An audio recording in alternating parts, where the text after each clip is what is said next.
Thanks for being here. Subscribe to my channel so you don't miss new stories. I noticed the couple in a dark corner who acted as if they were going to spend a quiet evening together, but this was not the case at all.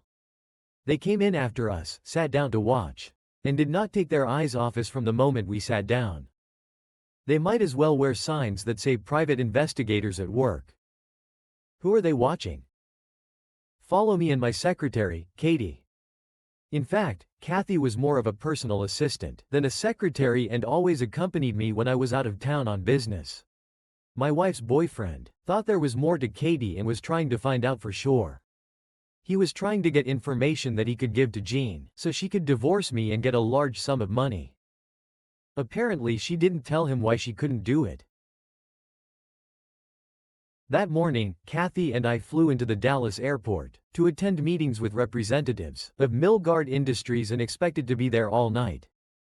I was sure I saw a blonde couple watching us in the baggage claim area at the airport. The Jean guy would have shelled out more money if he had followed us as we left town, but what he didn't know was that he was wasting his money. If I slept with Kathy on a table in front of a press photographer, and they took pictures and he gave the pictures to Jean, she would give him a beating and probably kick him to the curb. Katie and I finished dinner. I called the waiter and asked him to bring the bill. Katie stood up and headed to her room while I headed towards the bar. I drank a little and gave my observers something to include in their report. I asked the couple of ladies to dance, and even sat down with one of them at a table for a drink. We talked a little and it turned out that she was also there on business and was just killing time at the bar because there was nothing worthwhile on TV. She made it clear that she wasn't there to get laid. And that was fine with me because that wasn't what I was there for either. I danced with her 2 more times and then headed to my room. Once there, I took a small black box out of my suitcase, turned it on, and walked around the room with it. I received this device from a friend who owns a company that is actively involved in security issues. It picked up electrical and wireless signals, bugs, so to speak.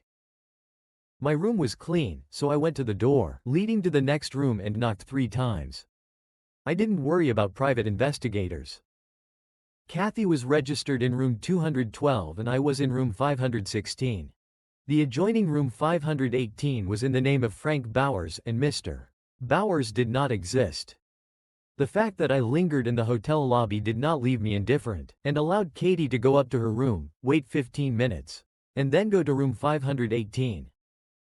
If anyone had followed her, they would have seen her enter her room alone, and we expected that once she was in her room, they would not waste any more time on her, since I still had the team with me. Katie also had one of Alan's little black boxes, and checked her room and room 518 before I went up to mine. Why did we jump through all these hoops?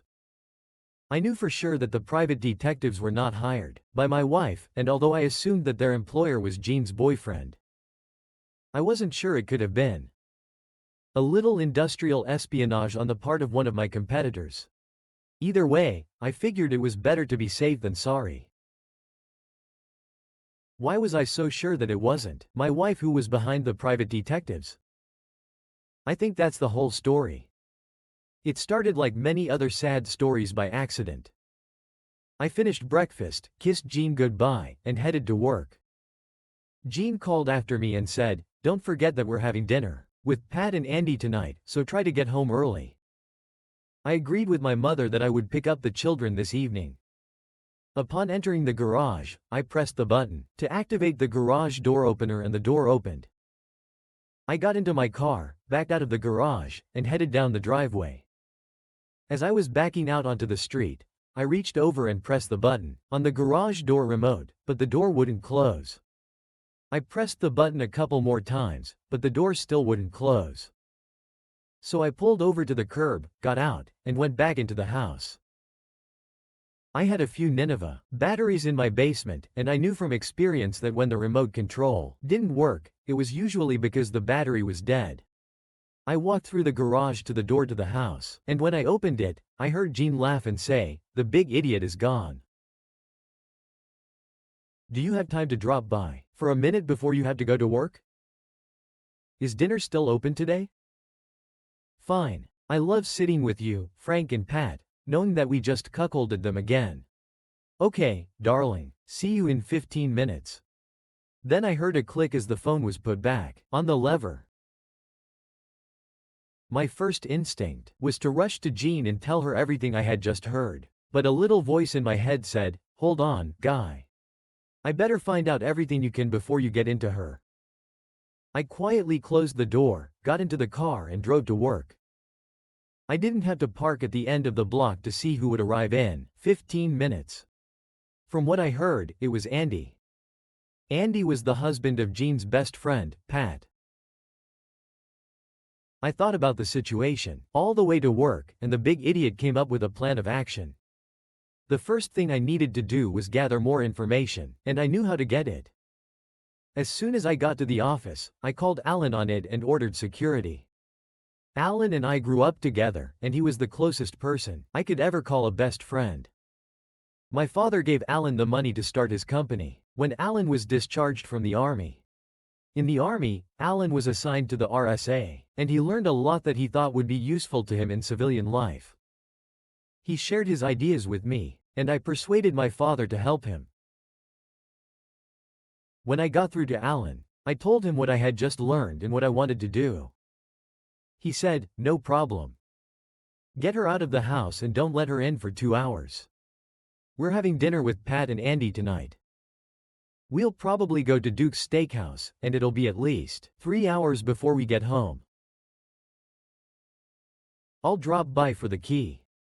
Frank, sorry, dude. I always thought you and Jean were great for each other." I thought so, too, Alan. I thought so too. My problem is keeping myself from throwing myself across the table at Andy and grabbing him by the throat. There will be plenty of time for that, buddy. Just act calm and earn yourself an Oscar tonight. Yes, I thought much easier said than done. I took a pen and notepad and sketched out a plan of action. I needed to get more information first, and I just took care of that by calling Alan. The next step was to protect assets, including my loan. At some point, I would have to do something with the credit cards that held mine and Jean's assets. I would have to set up another safe deposit box in my name, only, and move some things. For example, certificates of deposit from the safe deposit box that Jean and I had access to. I wouldn't touch the checking account, but I would close the savings account and transfer the money. We would end up dividing most of our personal assets equally, but my largest asset would be out of reach. When we got married, Jean had to sign a strict prenuptial agreement. That prevented her from ever getting a piece of the family company. My great-grandfather founded the company and passed it on to my grandfather, who in turn passed it on to my father. It was privately owned and eventually came to me. My great-grandfather, my grandfather and my father wanted the company to always remain in the hands of the family, which is why Jean had to sign a prenuptial agreement. The third item consisted of one word: revenge. I didn't indicate anything in this section. I had time to think about it, but it would have been cruel. I promised myself this: it will really be cruel. I was putting away my list when Katie came in and reminded me that I had a lunch appointment with John Crossfire of Crossfire Manufacturing. "Do you want me to go with you?" I think yes. Take good notes. Crossfire can turn out to be good for us. I was completely faithful to Jean, but I like to look at beautiful women, so I hired many of them. When Katie showed up for an interview, she was hired as soon as she walked through the door. I didn't care if she could type or even spell. Luckily, Katie was a master at everything and quickly became my right hand. Having worked for me for 2 years, I had no doubt that Kathy could take my place and do my job if the need arose. I smiled to myself, thinking that she could easily take Jean's place and perform more duties. Katie was the only girl who could have tempted me to cheat on Jean, but fortunately common sense prevailed. At least until now. I quickly shook the thought out of my head. Just because Jean was cheating didn't mean I had to behave the same way. I managed to make it through the day, and left work half an hour early as Jean and asked. When I returned home, I was greeted with a kiss, and Jean was already dressed and ready to go. I thought about the award-winning play I was about to perform at dinner that night, and it got me thinking about the show Jean was putting on. She played the role of a loving wife flawlessly. I had no idea that she thought I was a big jerk, and it certainly didn't show in the bedroom. Our personal life was great. I saw absolutely no loss of love or affection, and this gave me another thought. How many times have I been with her since the indie? How many times? And she given me a few seconds. Would I be able to sleep with him, with her, knowing what I now know? I would have to do this if I didn't want her to start thinking that I might know something. I needed to keep everything looking normal until I got the information I needed. Dinner went the same way as dozens of other times. The four of us had gotten together, except this time the big idiot was aware of what Andy and Jean were up to. This knowledge changed the situation a little. Now I was looking for the subtle signs that I knew had to be there. As always, Jean sat next to me in the booth with Pat and Andy on the other side. Andy was opposite Jean out of the corner of my eye. I saw Jean's leg twitched slightly, and at the same time, a slight grin flashed across Andy's face. This was something I never would have noticed until I overheard that phone conversation. After dinner, we went to the Black Hole for drinks and dancing. Andy was dancing with Jean and they were being discreet, probably because Pat and I were there. I danced with Pat, and as I hugged her, I wondered if she suspected Andy was cheating on her, if she had any idea. I bet she would never even remotely think about this happening to her best friend, Jean. Jean and Pat had been best friends since they met in second grade, and I wondered how Jean could have stabbed Pat in the back. It would be interesting to see what Pat does when she finds out about Jean and Andy, and she will. I will take care of it. We decided that was enough for today and headed home. Did you have a feeling that something was wrong between Pat and Andy? Of course not, no. And believe me, Pat would definitely tell me if there was something. We have no secrets from each other. I almost choked when she said that, but I restrained myself and asked, "Do you want to go to the lake this weekend?" It would be great. The kids love it there. Okay, then make a plan. When I got to the office in the morning, Kathy came over and said that Alan had called and that he wanted me to call him back as soon as possible. Last night we received a bonus, Alan said when I called him. There was a mobile phone charging on the kitchen table, and since I know you never leave yours, I assumed it was Jean's phone.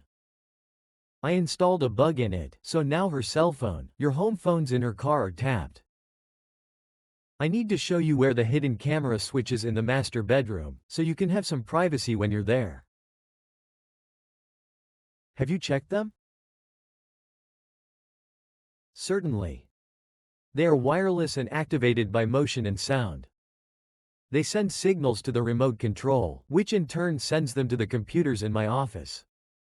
If something happens in your home, it will be under control. Thank you, Alan. No problem, buddy. Glad I could help. Unless something amazing happens, why don't we plan to have lunch every Friday so you can fill me in? I understand. Let's talk later. Bye. The rest of the week flew by, and I did a great job of being a loving husband. On Friday, I met Alan for lunch. Nothing unusual, buddy, he said, handing me an envelope containing the evidence collected so far. Right now, as we speak, she's in your bedroom with that? From what we have gathered, it appears that this has been going on for many years. I have no idea exactly how long, but obviously it happened a long time ago. Perhaps something on the discs will trigger something that will give you an idea of how long this has been going on. On the other hand, they did not plot your death, although they were planning a divorce for both of them. There haven't been any details yet, but it looks like they're expecting some financial results. They won't get anything from me. I have a solid prenuptial agreement that covers the most important issues. I don't know, buddy. Perhaps this will become clearer in the next couple of weeks. They are confident that they are covering their tracks, and that neither you nor his wife suspects anything. Have you decided what you are going to do? Not yet. I need a hell of a lot of information before I make a decision. I want you to keep collecting it, but could you somehow set it up so that I can access the information without waiting for Friday launches? No problem.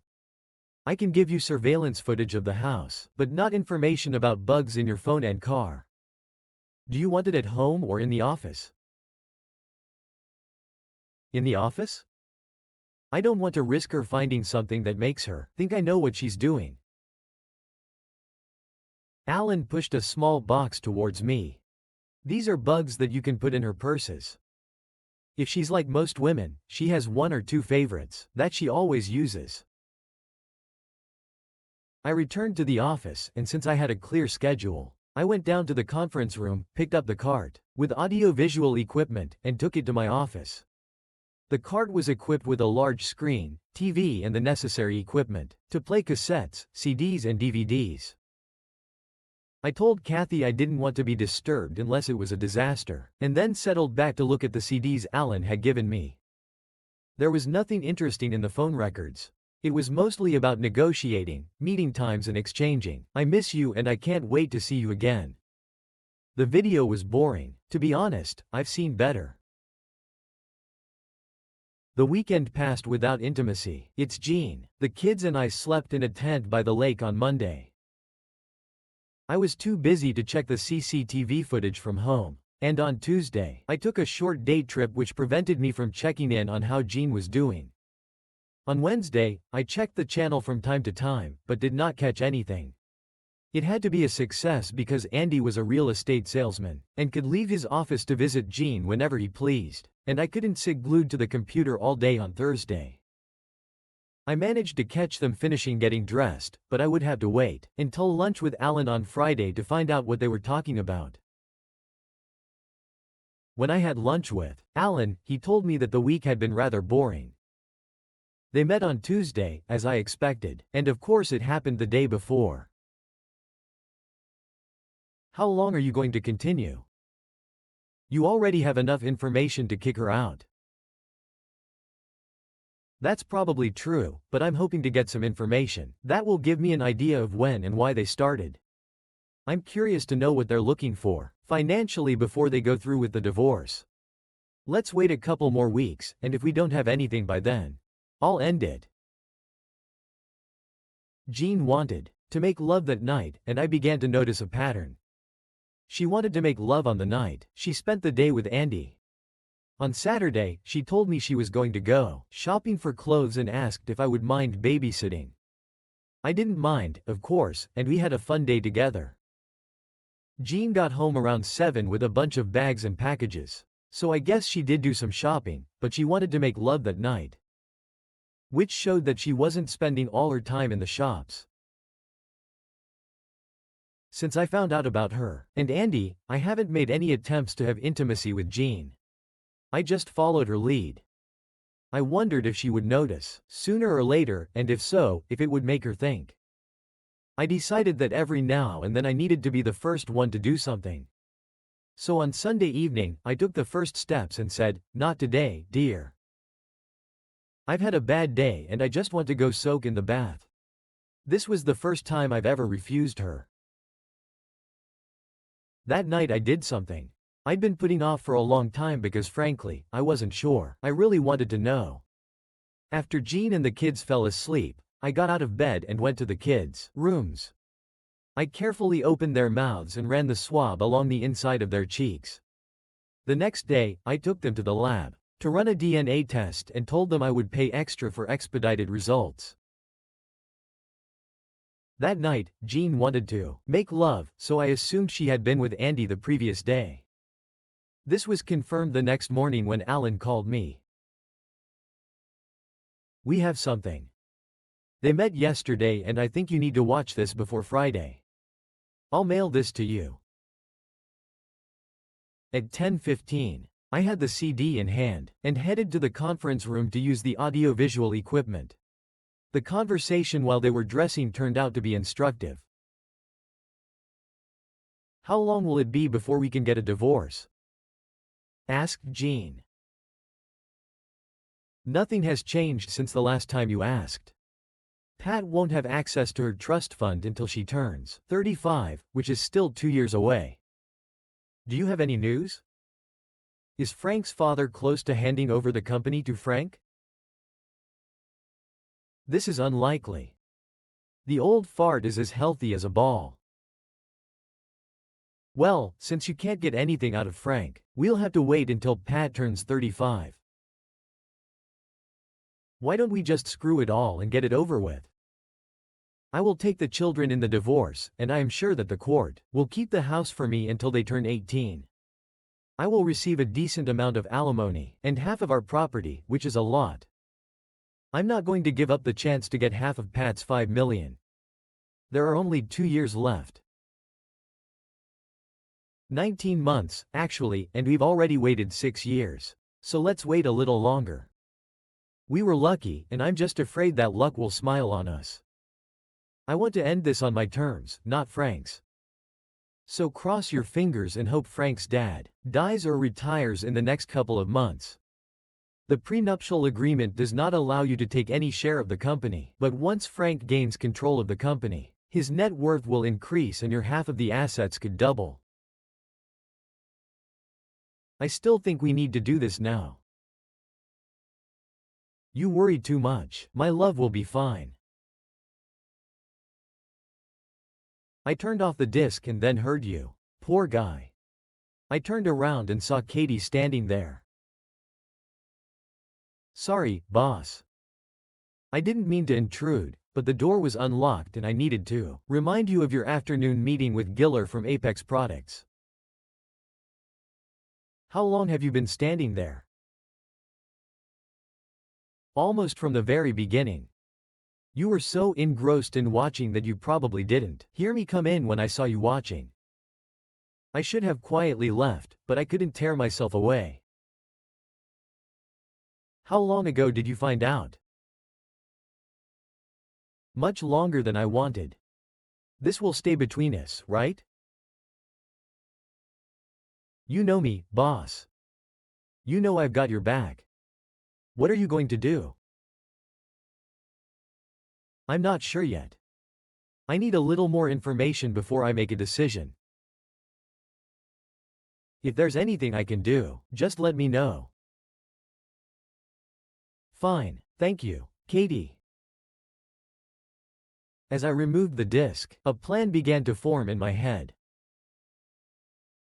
There were problems with this, but if they could be solved, it might work. The next week passed, and on Thursday, I stopped by the lab to see if they had the DNA results. They did.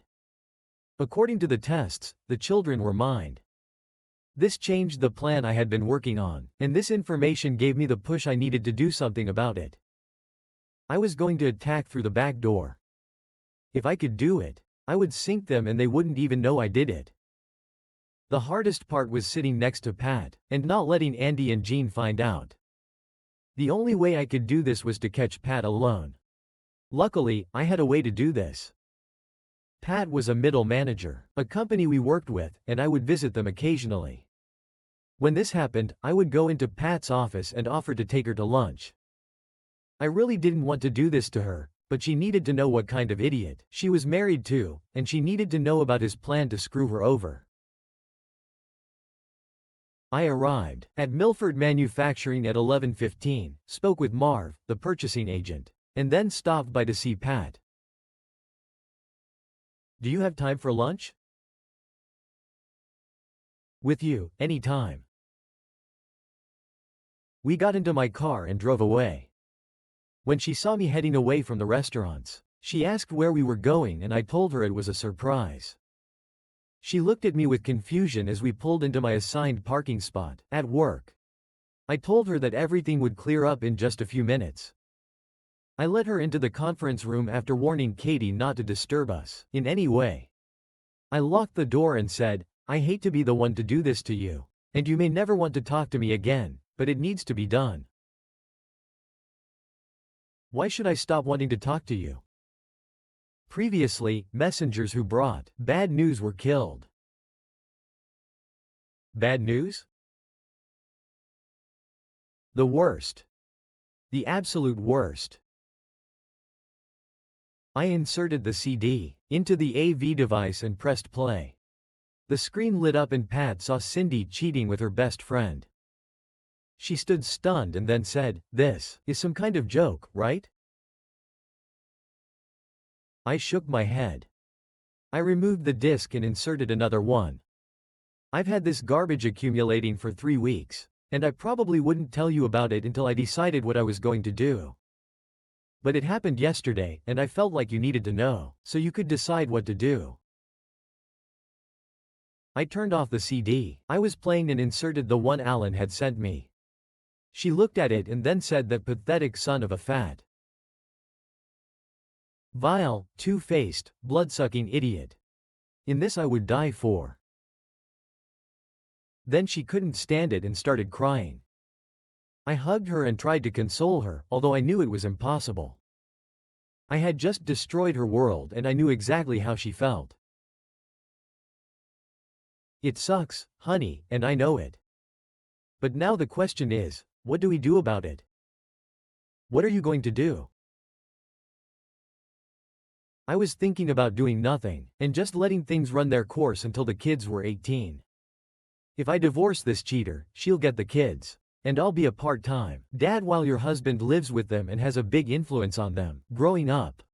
Once I found out about their plans for you, I had to rethink everything. I should have told you while you still had time to do something about it. What do you mean? You have almost 2 years before you get the money. I don't know what's on your mind. Maybe you love that worthless idiot and want to fight for him. But if I show you the CD, you'll have plenty of time to divorce him before you get your money. So, like I said, you have time to do something about it. If I divorce him, it will involve Jean. And you will no longer be able to pretend that you don't understand what's going on for you. This means divorce, and you will lose your children. Maybe, but on the other hand, perhaps not. What does it mean? If you don't use the materials I've already collected, Jean won't know what I know. We can put a private investigator on Andy and use what he finds out. I know that Jean leaves home on weekends to go shopping and that she is dating Andy. The next time they do this, they'll be followed by a detective, and we can use this material to get Andy. You can spit in Jean's eyes and then tell her, "You're not going to tell me because you don't want to hurt me or the kids." That way, I could sit on my material until I was ready to burn it. Of course, this may not work. She can simply say, "To hell with Frank." I still want to get rid of it. I just do not know. This is a shitty plan. She can come running to me and confess and beg me to forgive her, tell a bunch of lies about how she never really wanted this and so on. If she did, I would probably pretend to forgive her, at least until the kids were old enough to leave home. I just do not know. It's impossible to predict what will happen. I don't know how much longer I would have been thinking about this if I hadn't heard what Andy was going to do to you. How did you even know about them? I told her about the overheard phone conversation, and what I did after hearing it. She shook her head in disgust and said, "I wish I knew how long this went on. I have one recording that says 6 years have passed. I just want to know how long this two-faced pretended to be my best friend, while actually stabbing me in the back." She looked at her watch, and said it was time for her to get back to work. On the way back, she told me that she was going to work with a private investigator and that she would contact me. I told her that if I had any additional information, I would make sure it reached her. For the next 3 weeks, everything remained the same. At the end of that period, I received a call from Pat. I have everything I need to go after Andy. You were right, they did meet on weekends. And although my detective didn't photograph them in the motel bedroom, he did have photographs of them holding hands, hugging and kissing, and going in and out of motel rooms together. He did, however, take some good pictures from your living room windows. I'm going to see a lawyer this afternoon and hopefully get him indicted in a couple of days. I'll call you and let you know when. Once that happens, you should have a pretty interesting event. This conversation prompted me to take the next step. That night at dinner, I told Jean that we needed to start taking control of our finances due to the poor economic situation. The company has to take some steps to ensure its survival. My salary has been cut by just over a third, so we will have to start saving and watch what we spend. We will have to cut some expenses. I talked to the bank this morning about charging the house extra to help us get through this. I don't know how long this pay cut will last, and there may be more cuts before it ends. That night, for the first time since I knew about Andy, Jean did not want to make love, although she had spent 3 hours with Andy that day. 2 days passed and Pat called me. Today is D-Day, my friend. I called Andy and made an appointment to discuss the sale of her house, so he would be there at 3:00 when he was served. Also at 3:00, I will stop by your house to pay a surprise visit to this cheater. I'm going to make her an offer she's smart enough not to refuse. If she agrees, you might be able to hold out for a while. I called Alan and told him what was going on. I told him I'd be in the office late and wanted him to email me anything he could catch on the phone after 3:00. It was Thursday and I could have waited until our lunch on Friday, but I didn't want to wait. I could have watched Pat's visit live, but I wanted to listen to the phone conversations that would take place after Andy was served. At 3:00, I watched on my computer monitor as Jean was busy cleaning the house. The doorbell rang and she walked to the door, opened it and smiled when she saw Pat. The smile disappeared when Pat slapped her. Pat came into the house and shouted, "You worthless, two-faced, backstabbing. How could you pretend to be my best friend while sleeping with my husband and not even try to deny it?" I had a private investigator follow Andy for 2 weeks, and I have footage of both of your Saturday visits to the motel, as well as 6 of his visits here. You really should close the curtains or blinds if you're going to be cheating in your living room. This would prevent my detective from taking pictures. It goes without saying that you are dead to me, and when I leave here, I never want to hear your voice or see your face. By all rights, I should have left you alone, but obviously I care more about your husband and children than you do. So I'm going to give you one chance to not ruin your husband and children's lives. When you talk to that worthless piece of crap I'm married to, you better convince him not to contest the divorce. If you don't convince him and he resists, I'll make sure Frank gets copies of everything I have. She stood there staring at Jean for a few seconds, and then said, "I still can't believe you did this to me." Then she turned and walked out. Jean rushed to the window and saw Pat getting into her car and pulling out of the driveway. I saw the anguish on her face, as it dawned on her that she had just lost her best friend. I couldn't help but wonder in her thoughts. Of course, she couldn't help but know that she would lose Pat as her best friend when she dated Andy.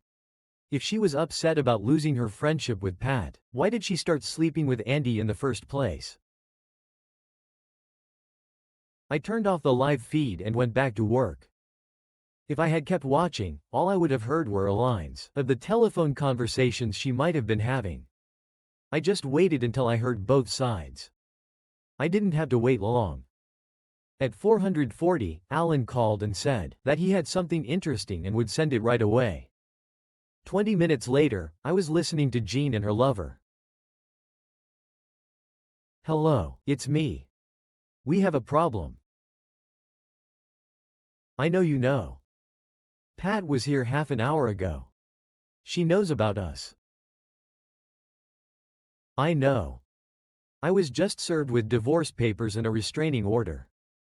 I think you need to prepare for your meeting with Frank, because I'm sure she'll bring him up to speed. Maybe not. After she hit me, she said she wouldn't tell Frank. If I could convince you not to contest the divorce. How could I challenge him? I'm indifferent to her, and there are photographs and everything. I don't know. All I know is that she told me that if I talk you into not resisting, she wouldn't tell Frank anything. I'm not going to fight, especially when I know I can't win, so it looks like you're safe. If Pat was telling you the truth, why would she lie? A woman who was despised and all that. Maybe to lull you into a false sense of security, so you'll be shocked when Frank tells you. Either way, this changes everything. How? We don't have to wait for her to get her trust fund. What we need to do now is focus on getting as much out of Frank as possible. It may not be so simple. But according to Frank, we're having financial problems right now. The economy is so bad that the company has cut Frank's salary by a third, and he's negotiating with the bank to refinance the house to keep things going. What are we going to do? I don't know. I was counting on what I could get from Pat, and what you could get from Frank to make the relationship work. I don't have a backup plan. I can hardly support myself with what I earn at the agency. The economic downturn has severely disrupted the real estate market. I think you'll have to stay with Frank until the economy improves, or until I figure something out. I'll call you later. Will I see you tomorrow? She asked. I don't know. Now that I don't have Pat's income to supplement my own, I'll have to work much harder trying to find listings for houses for sale. I won't be able to relax during the day as much as I used to. We'll figure something out. Just give me some time to sort this out. I smiled when I turned off the disc. It was time for the next step. One of the things I learned from Alan was that in his business, he met and became friends with some rather dubious characters. By questionable, I meant that some of their actions were illegal, and some of them were willing to do almost anything if they had the right money.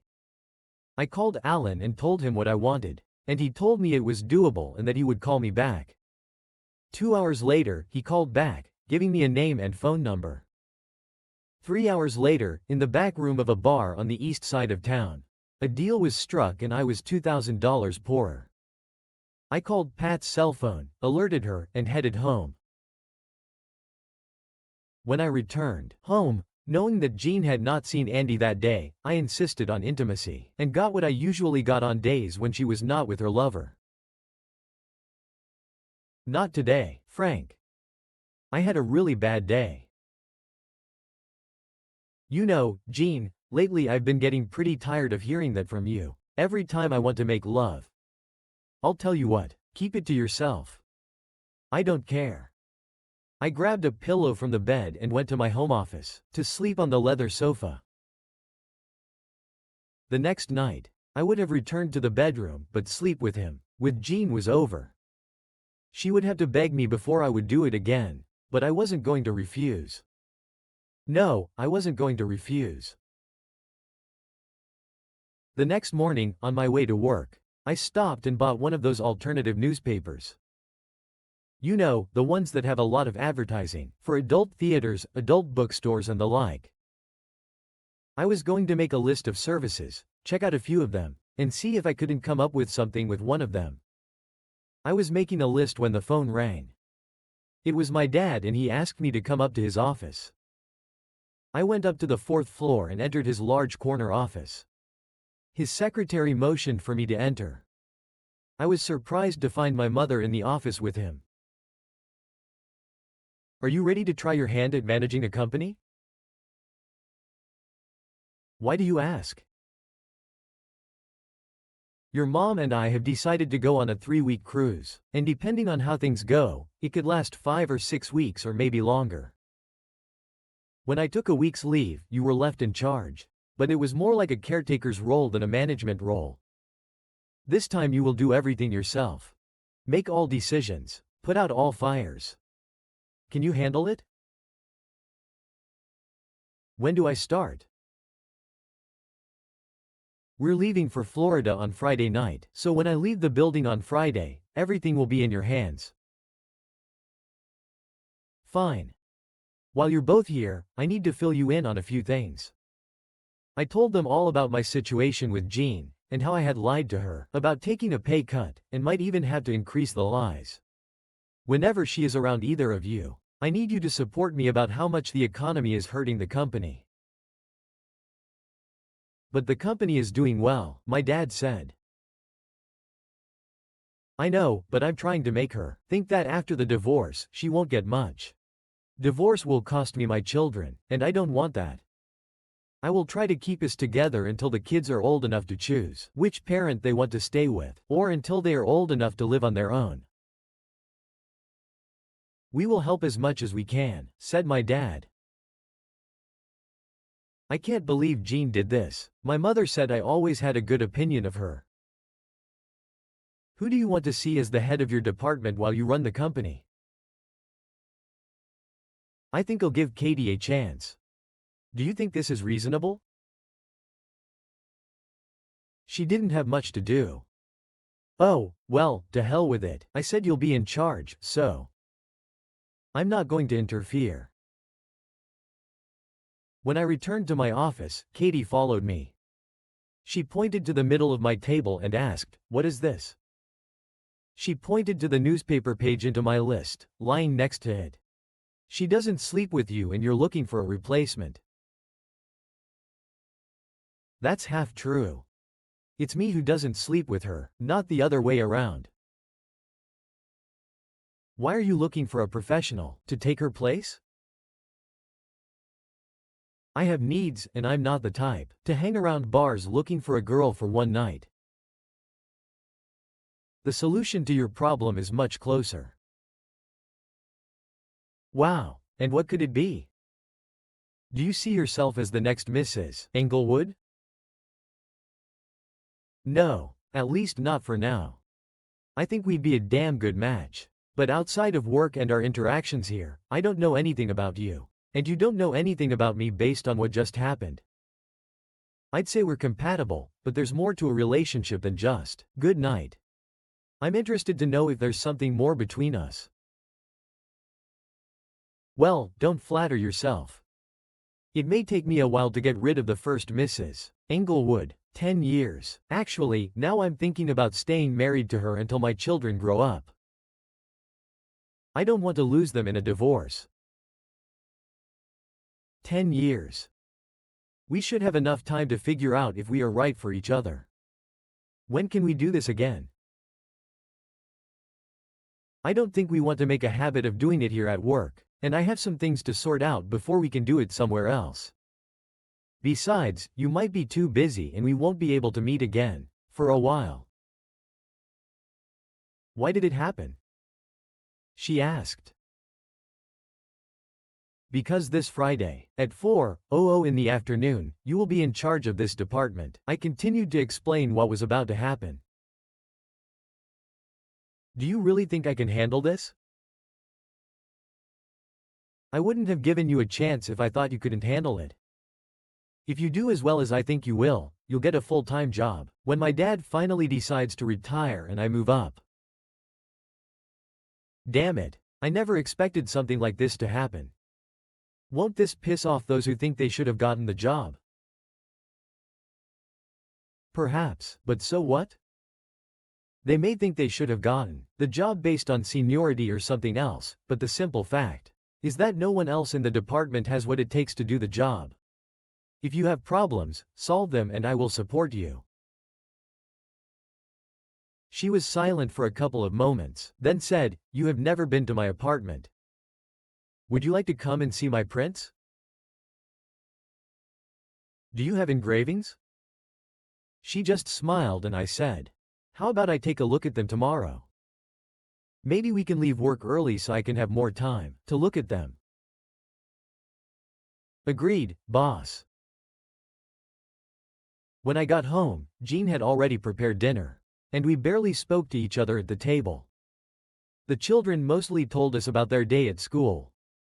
After dinner, I helped Marin with her homework, and then spent some time in the basement workshop working with Jamie on the model aircraft carrier he was building. After the kids went to bed, I spent an hour in my home office, going through the contracts I had brought home to study. When I arrived in the bedroom, Jean was already in bed, pulling the blanket over myself. I turned my back to her. This must have attracted her attention because even on the nights when we weren't making love, I was always pressed against her. I knew she wouldn't initiate because Andy didn't come over that day. If everything went according to plan, it would be a long time before she tried to have intimacy. And as for me, I never under any circumstances intended to try anything. The next day, Katie and I left work an hour early and went to her house. She lied to me, she didn't have any engravings. I called Jean and told her I would be working late, and asked her not to bother making dinner for me. When I got home, I played with the kids until it was time for them to go to bed. And then I watched TV for about an hour before going to bed. Everything repeated like last night. There were no hugs, and although I wasn't watching the live feed from home that day, it was obvious Andy wasn't there as Jean made no attempt to start anything. At 10:00 the next morning, Pat called me. "Thank you, Frank. It helped my heart." "Of course, I have no idea what you're talking about, but please call me. Maybe we can have dinner together sometime." "I wish I could. I will be in touch." Half an hour later, Alan called and simply said, "Everything is ready." I know his wife just called me. The hospital must have called her. I would like to ask, but I think I'll wait until I find out about it through the usual channels. I don't want to show that I know too much. This may take weeks. It looks like he was attacked and decided to resist. A bad move on his part. Oh my God, what a misfortune. Yes, exactly. When I got home that night at dinner, I said, "I talked to Pat today." Jean's face turned slightly pale and I continued, "I stopped in Milford to talk to the purchasing agent, and while I was there, I took Pat out to lunch. I also asked her if she and Andy would like to come over for a barbecue on Sunday." "Why didn't you tell me?" "She kicked him out." She was silent for a while and then said, "I thought I said it. I must have been busy with something else and missed it." I cannot believe it. Why would Andy cheat on a woman like Pat? She is smart, witty and looking. I'd be interested to know what he thought could have been better. Anyway, I invited her to visit and said that we would like to cheer her up, but she refused. Strange. She never, at least in my memory, refused our invitations. She must really be in pain if she's doing this. Did she tell you who the other woman was? No, she was too upset to talk about it. Well, sooner or later it will come up. After dinner, I played Monopoly with the kids until it was time for them to go to bed, and then did some reading before going to bed. I was in bed when Jean joined me. I rolled to the side and turned my back to her, muttering good night. This morning I told Jean that Eldridge from TPM would be in town for contract negotiations and I would probably take him to dinner, so she wouldn't have to wait up late for me. Eldridge, of course, was not there, so I invited Katie to dinner instead. Later we ate dessert. Lots of dessert at her house. I returned home around 11:00 to find Jean waiting for me. We haven't made love in over a week, and I'm more than ready. "Come on, baby, make love to me," I said. Jean would have to beg. And while it wasn't really begging, it was close enough. I decided to have intimacy with her, but I had an ulterior motive. This morning, at breakfast, I said Pat got to the husband of the woman, and he cheated with Jean's face tensed and I continued. Hubby must not have had a very good sense of humor. He sent Andy to the hospital. I saw the concern on Jean's face and continued. I heard that he is in intensive care. I think he won't pursue other married women. Did you talk to Pat yesterday? Did she tell you who this woman is? She didn't tell me. Come on, Jean, she tells you everything. And you tell her everything. I got up from the table and headed to work. It was Friday and I met Alan for lunch.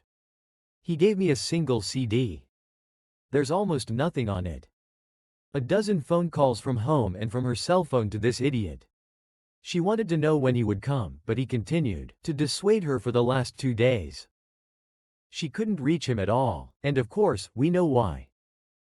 She called the real estate agency half a dozen times, but all they told her was that he was out of the office. She tried to call him on his mobile, but of course he didn't answer. Now she knows why. At breakfast, I told her that I had heard that he was in the hospital and badly injured. I told her that Pat must have gotten to the husband of the woman she was with. Andy and the woman's husband went to get Andy. I think in principle, this is true. He grinned and said her husband was behind this. We both laughed and Alan asked, "What now?" It depends on Jean. I'm not going to tell her what I know. I'll stay with her until the kids are 18, and then I'll kick her out. Of course, she may have other ideas. She was so unhappy with me that she got together with Andy, just to get it over with. If this continues, I will threaten that everyone in the world will see the audio and video recordings we have collected, if she does not agree to my terms of divorce. I have no idea how things will turn out. All we have to do is wait and see. All I can do is wish you luck. Meet. Should I pick up the equipment? No, leave it there. I still want to know what she does. Just let me know if anything interesting comes up. We can wait until our Friday lunch. I spent the day with my father, who told me some of the things I needed to know when I took office. At 5:00, he got up and said, "It's all yours, Frank. I'll see you when your mom decides she's had enough, and just to warn you, that may never happen." He left and I called my old office and asked for Kathy. Kathy had gone home at 5:00, so Katie's arrival would not have caused any gossip. Although there shouldn't have been any. After all, I was in charge and Katie was the head of one of my departments. It would be quite reasonable for me to call my subordinates to my office.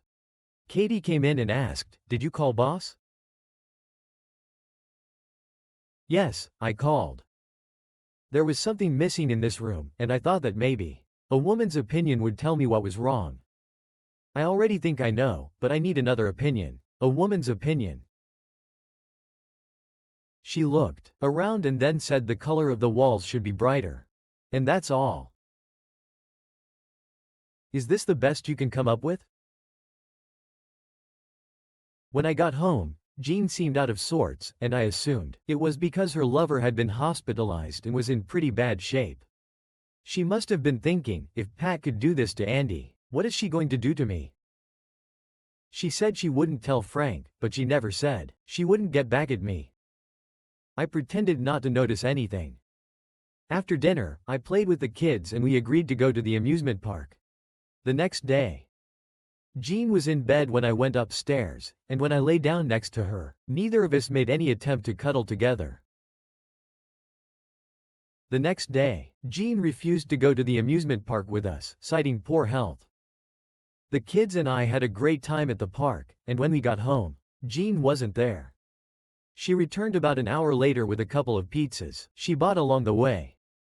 I just didn't feel like cooking tonight. I don't feel well, so I'll go to bed. The next 5 days flew by, and Jean and I essentially just lived in the same house. Neither of us made any attempt to speak to each other, except for phrases like, "What would you like for dinner?" And "Don't forget to take out the trash." On Friday while I was having lunch with Alan, he slid a single CD across the table toward me. Nothing special. She visited him in the hospital on Saturday. I don't have the video, but the audio from the bug in her purse shows that she was crying when she left. They mostly talked about how they didn't realize how bitter Andy's wife would be, and wondered where she found the guys to do everything. The least good news, I think you'll find, is that he told her that unless she divorces you and gets a large sum of money, they won't be able to carry out their plans. Andy doesn't seem to have his own health insurance. He was covered under his wife's policy, and she removed him when she filed for divorce. He is now forced to pay his medical bills, which are significant and growing every day. There is some video of her sitting at home and crying, but other than that, there is nothing else. Then I guess they're out of luck because she won't get any big money from me. In fact, tonight I'm going to tell her that the family budget will have to be cut by a third, or she can give up her car. It will be her choice, but it has to be one or the other. I had already told her that my salary had been cut by a third due to the bad economic situation, and that there might be more cuts to come. How long are you going to keep doing this? It depends on Jean. She can leave whenever she wants and there is nothing I can do about it. The no-fault divorce laws in this state don't give me any leeway, but unless Jean jumped ship, I intend to hold out until the kids are old enough to live on their own or old enough to choose which parent they want to live with.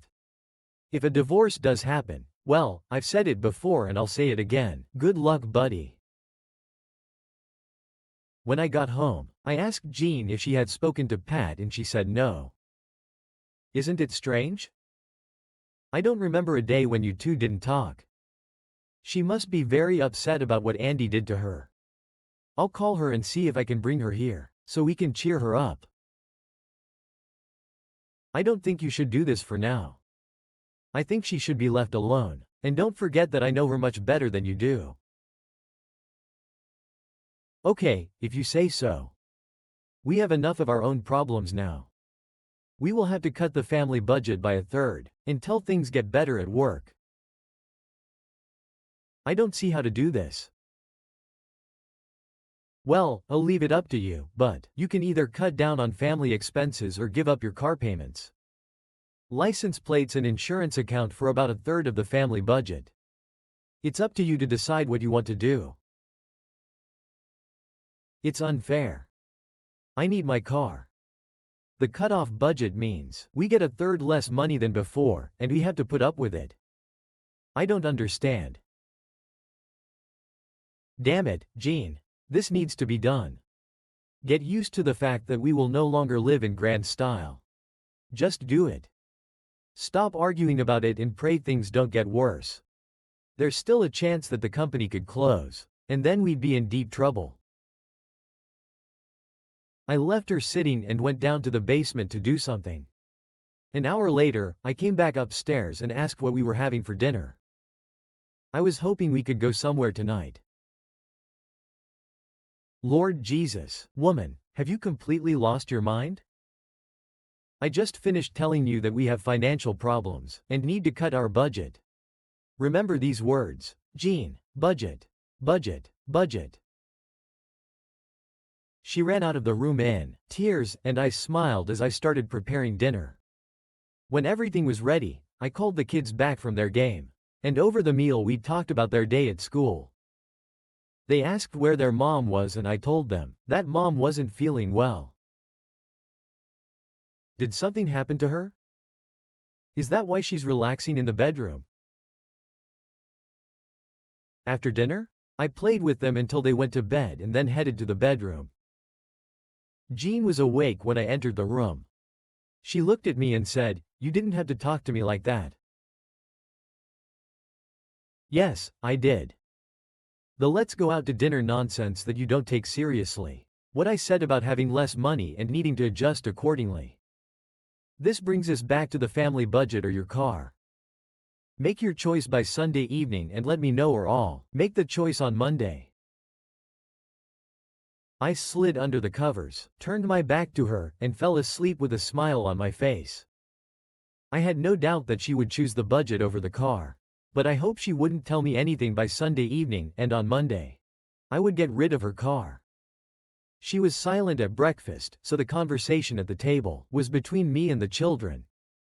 I asked them what they wanted to do that day, and when they didn't say anything, I suggested, "How about we go to the park?" Jean, thinking that by park I meant an amusement park, spoke up and said, "I thought we had to limit the budget." This gives me the opportunity to tease her again.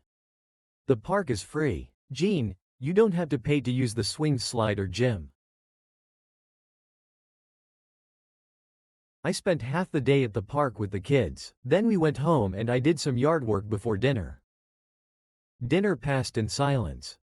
The children were exhausted and Jean seemed to have nothing to say. After dinner, I watched some TV until I felt ready to go to bed. Jean was already there and asleep or pretending to be, which suited me just fine.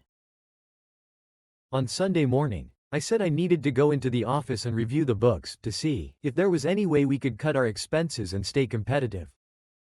An hour later, I was in Katie's arms. That evening, Jean gave me the answer I expected. She was going to keep her car and work on cutting her budget. She was cold towards me and I guessed that she was unhappy with being called brainless, which was fine with me. On Monday morning, I went to the bank and opened a new account in my name only. At work we were paid by direct deposit, so I transferred the check deposit from her joint account to my new account, and then arranged for 2/3 of my check deposit to be automatically transferred to Jean and my joint account. That day, Kathy and I had a meeting at the Hilton Hotel with representatives from Matt Manufacturing, and after the meeting, we went upstairs and spent a pleasant hour before returning to work. Shortly before the end of the workday, Alan called me. "I have something you need to hear right now. Can you stop by to see me on your way home?" "I'm on my way. See you at 10:00. When I got to his office, he invited me in and asked me to sit down. All I have is the data from her purse. She visited him on Saturday and yesterday, but their conversations mostly consisted of him insisting on getting the money, and her telling him that she couldn't do it because of your salary cut and the fact that you were limiting her budget. Today she met with him again and the conversation moved to a different plane. You won't believe it, Alan continued. He pressed a few buttons on his desk and from the speakers on the cabinet behind him, I heard them discussing a plan to get rid of me forever and get money in the process. Alan turned it off and said, "I'll give you a copy so you can listen to the whole conversation later, but I felt you needed to hear this part right away." I sat silently for a while and then said, "This changes everything. The Russians had what the KGB called wet work, and right now, I'd really like to meet someone who could do that kind of stuff." Alan looked at me for a few seconds, then took a pen, wrote something on a notepad, and slid it across the table toward me. I read it and looked at him in surprise. The notepad said 20,000 each. I reached out, took a pen, crossed out each, and wrote Andy. Then I gave him the notebook back and said, "Go ahead." He smiled and said, "Consider it done." That evening when I returned home, I found it difficult to behave normally around Jean at dinner. The children and I mostly discussed our day after dinner. I helped them with their homework, and then we watched their favorite DVD, The Lion King. When it was all over, it was time for them to go to bed. I turned on my side, my back door, and closed my eyes. About 5 minutes later, she got out of bed. And after a couple of minutes she returned. Got under the covers and we fell asleep. I didn't sleep well and got up early. I dressed and left before Jean woke up. I had breakfast at the diner and then headed to the office. Around 10:00 I called Pat and asked her to meet me for lunch over taco salad. I told her I was going to tell Jean what I knew about her and Andy. "I know you don't care about her anymore, but I thought I should let you know." "You're right. I don't care, but how about you try to keep your kids?" "I think I can keep them. Jean likes her lifestyle too much to give it up, especially since Andy is unlikely to be able to do anything for her. She can stay and be a mommy, but for this, she will have to sleep." in different bedrooms and pretend to be a faithful and loving wife in public. I think she'll agree to this. I have a club that I can use against her, if she doesn't. Wow, what is this? I have all the videos and audio recordings of her and Andy. She's playing my game, or the world will see who she really is. How's your divorce going? He's not resisting, so a decision should be made in about 3 months. I wished her well and went back to work. I called Jean and told her I would be working late and asked her not to make dinner for me. I took Katie out to dinner and we ended up going to her place for dessert. I returned home at midnight and Jean was already asleep in bed. Once again, I got up and left the house before Jean woke up. When I got home that evening, Jean's eyes were red from crying, and I found out why the next morning when Alan called me. Just wanted to let you know that I heard that your wife's friend's husband died yesterday afternoon. I learned that someone, probably one of the nurses, had not removed the air from the needle when she changed one of the Roman 4 bottles. Some people are simply unlucky. You might want to tell your wife about this so she can call her friend and offer support. I will. Thanks for letting me know. When I got home that evening, Jean was in a very bad mood. I got home half an hour later than usual, and when I walked in, she said, "Wouldn't you die if you called me and told me you'd be late?"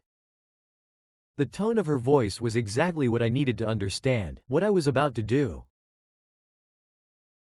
Do not shout at me. You're already sick of me. I walked away from her to wash the dishes before dinner and left her standing there with a stunned look on her face. 10 minutes after I put the kids to bed, I asked her to meet me in the office. When I entered, she was sitting on a leather sofa and I took a chair at the desk. First of all, I know why you and Pat are talking, and I know who Andy cheated on her with. I saw surprise and then anger across her face, and I was sure that I had understood everything correctly. Pat didn't rat you out. She said she wouldn't tell me if you'd talked and out of fighting the divorce. She didn't tell me. That's what I told her. As I said that, I pressed play on the VCR, and Jean saw for the first time the material I had collected. I let her watch for a few minutes, and then quickly moved on to the part about Pat's trust fund. It was when I saw this that I told Pat about you and Andy and showed her the footage. Why I sat with this and did nothing is none of your business. All that matters is that I decided to act.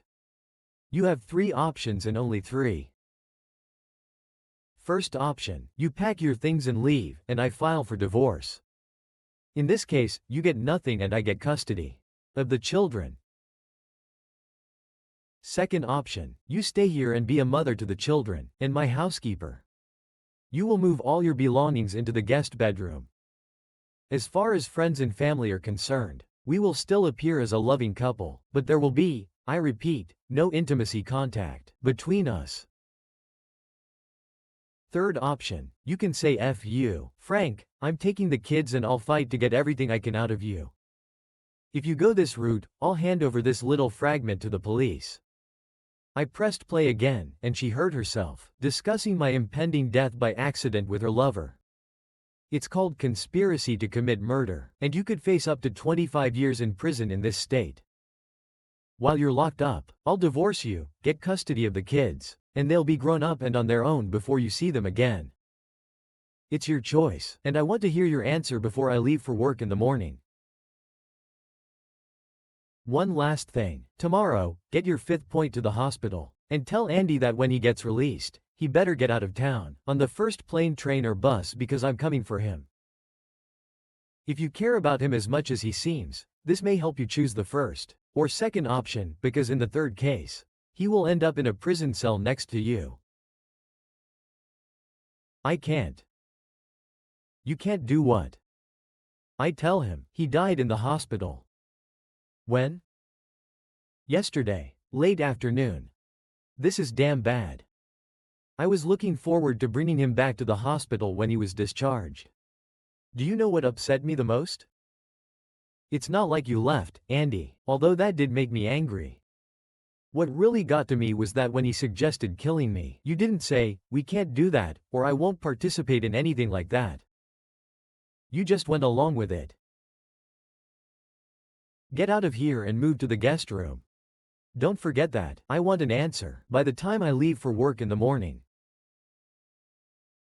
She got up and left, and I took the disc out of the player and put it in my briefcase, which I took upstairs to the bedroom. I moved the dresser aside to block the door so they wouldn't come to me in the middle of the night while I was sleeping, and then I went to bed and had a good night's sleep. In the morning, I found Jean sitting in the kitchen with red eyes.